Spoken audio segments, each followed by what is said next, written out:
من الأهداء ترى ما ارتجال ربي وباب لم يكن مرتجى.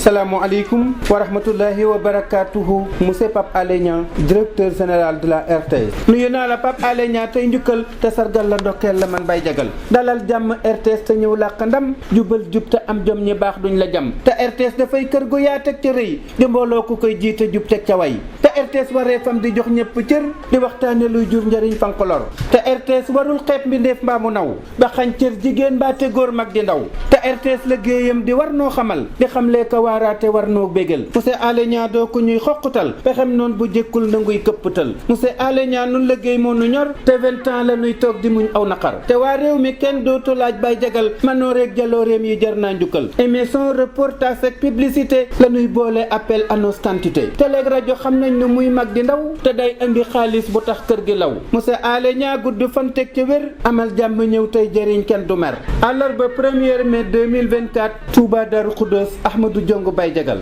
bal nu ak jërëjëf jërëjëf jërëjëfati سلمت من الأهداء ترى ما ارتجال ربي وباب لم يكن مرتجى.